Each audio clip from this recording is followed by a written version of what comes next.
Good evening, everyone, and welcome to another round of sound. This is the #1 Cochran Sports Showdown. I'm Bob Pompeani. Thanks so much for joining us tonight.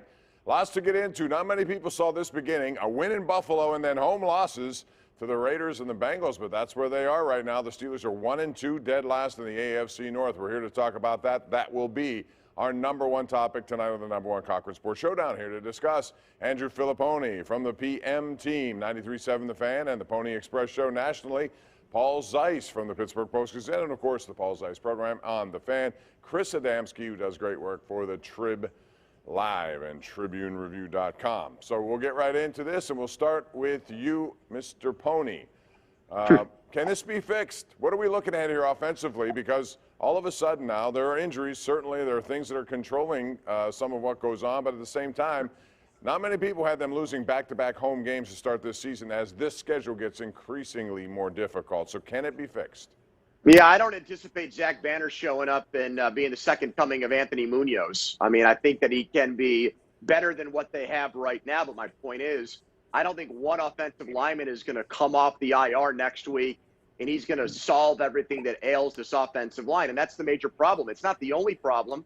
They've got a quarterback with diminished skill who looks over the hill. They've got an offensive coordinator who looks over his head right now, too. But the offensive line is the key problem. I heard all the time these guys are going to get better as the season goes on. Well, what if they're injured and not 100%? We saw that with Kendrick Green. I think Chuk stinks. But, no, I don't have a good feeling about things right now, Bob, not at all. Well, when you have Chuk Okorafor not very good, and we knew that last year, when you have Trey Turner getting penalties, when you have Kendrick Green, clearly he's got, I think he's going to be a good player with some time. But right now he's a little bit overmatched. He's not quite big enough, and he's getting pushed around a little bit and getting blown past. Kevin Dotson making penalties. And you've got Dan Moore Jr., who probably, is not ready to be a starter. That's a problem. I mean, that's a big problem. So when you ask me, is it fixable? I don't really know that it's fixable. And especially, Andrew, hit on something, especially since I think the offensive coordinator who was promoted allegedly because of his ability to, develop a run game, we've seen no evidence that the run game is any better this year than it was last year. I mean, I suppose anything can happen, but I feel like the offensive line is going to struggle all year long. And if that's the case, the offense is going to struggle. Yeah, we're kind of at the same spot we were at last year at this point. The only hope is Ben throws the ball 58 times or 60 times or 55, whatever it is. A lot of dump offs, no throwing the ball downfield.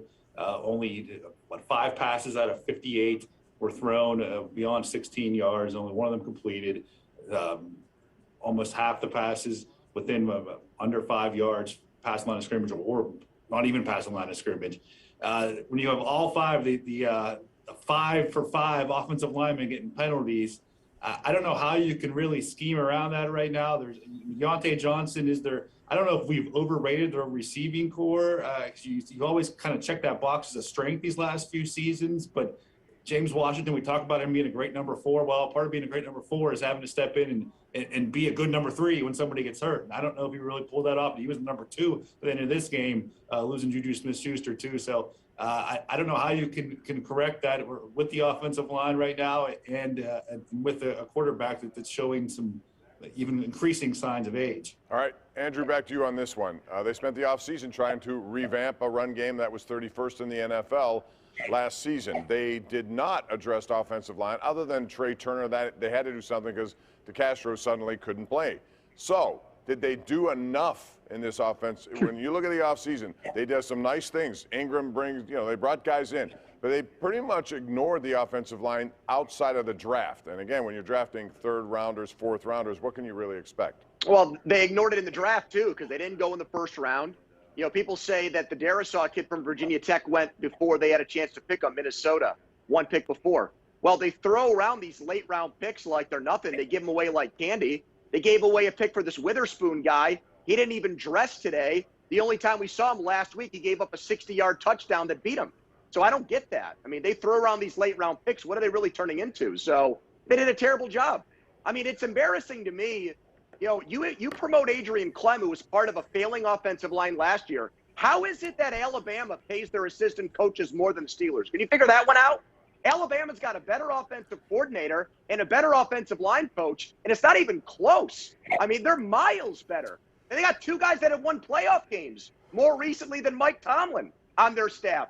What the Steelers spend on assistant coaches is an absolute joke. It really is. And they need to be called out more for it because they promote these guys. Did another team want Matt Canada as an offensive coordinator? Maybe the Dolphins wanted him as a run game coordinator. But the way they've gone about fixing this line is an embarrassment. Mike Munchak might have been able to do it, but not these bums. Well, I mean, I think to build on what Andrew just said, I think the biggest problem I see, if you're going to go in a different direction, I say this all the time, if you're going to go in a different direction, go in a different direction. Don't promote the assistants that you just got done firing their head coach. You know, you got done firing the guys that were ahead of them. You know, I wrote for the Post-Gazette tomorrow off of this game. I think Matt Canada is in over his head. He looks like he's a guy trying to run a college offense with a pro quarterback that doesn't want to run the stuff that he wants to run. You got the offensive line looks like a total disaster. You got young guys like, you know, like Moore, and you've got Chooks even, and Zach Banner, and you've got, you know, Kendrick Green. You've got a lot of young guys on that offensive line. Why wouldn't you go out and get an experienced guy, somebody who has actually proven they can develop offensive linemen? It just doesn't make a whole lot of sense to me. So to me, you can start there with the offense, and that is that the Steelers' offensive staff is just not good enough. But you know what? We've been talking about it ever since they fired Todd Haley. And I'm sure that that's probably going to, you know, trigger some people. But the reality is, when they had Todd Haley, they had a veteran coach who knew what he was doing. Their offense had a plan. They had an identity, and you knew what they were going to do. We didn't always like it, but they had a plan and an identity, and they had an experienced coach. They don't have that now, and that's a problem. I don't know what really schematically you can do, though. And, you know, I'll say this. The last time I was on this fine program, I was asked to give a bold prediction about the season. And I said, I'll predict that the offensive line will be better than people think it'll be. And so far, it's only been 3 weeks, and that's been wrong. So I'll eat that L right there right off the bat. I don't know. Now it's easier. I hate to use hindsight, but at the time, you look at this offseason, once you knew Marquise Pouncey's retiring, I know you can't predict the David DeCastro per se injury, but that was sort of a one-for-one swap anyway with Trey Turner. So that didn't really affect the plan.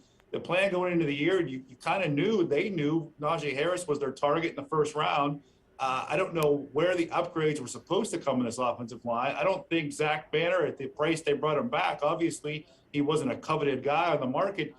You can say that's part of it, but right now the offensive line is just it's not working, and it's kind of dragging down the rest of the offense. The tentacles of it's spread out everywhere: the passing game, the running game, the play calling, Ben's demeanor, Ben's the throws he's making, the decisions he's making, and the receivers not getting open. All right, we got to take a break on that note. When we come back, we're going to shift it over to the defense because they had their problems as well.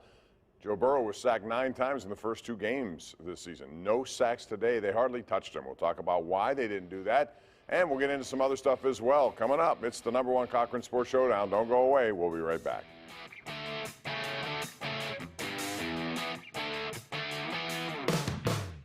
The #1 Cochran Sports Showdown is brought to you by #1 Cochran. Go one better.